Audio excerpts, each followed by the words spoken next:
তো this is Shaon. আজকে আমরা দেখব নেট প্রেজেন্ট ভ্যালু কিভাবে বের করতে হয়। তো নেট প্রেজেন্ট ভ্যালুর সূত্র হচ্ছে পিবি মাইনাস ইনিশিয়াল ইনভেস্টমেন্ট। তো প্রথমে হচ্ছে আমি পিবিআইএফে যে পার্সেন্টেজ আছে এই পার্সেন্টেজটা বের করবো। এটা কীভাবে বের করতে হয়, এখানে আছে 10%। তো প্রথমে আমি 100 নেব, ভাগ হচ্ছে 110 নিলে এইখানে যে সংখ্যাটা আছে 0.909।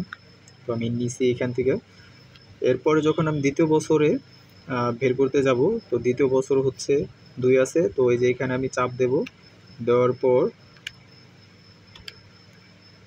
অ্যাড করলে এখানে আসবে হচ্ছে 0.826। তো এই যে পিবিআইএফে সাধারণত টেবিল থাকে, টেবিল থেকে মান নেওয়া হয়। যদি টেবিল না থাকে সেক্ষেত্রে হচ্ছে আমি এইভাবে এটা বের করতে পারি। তখন পিবি কীভাবে বের করতে হবে, তো এইটার সাথে পিবিআইএফে যেটা আছে এটা হচ্ছে গুণ হবে। তো প্রথমে এখানে আমার আছে 10,000, তো এখন গুণ হবে হচ্ছে 0.909। তো এখানে মান আসবে হচ্ছে 9,090। এরপরটা যদি আমি বাহির করি, তো প্রথমে আছে 11,000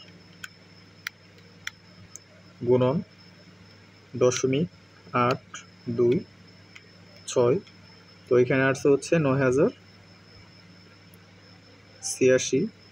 তো এখন যদি আমি যোগ করি, যোগ 9,090, তো আমার এখানে আসবে হচ্ছে 18,176।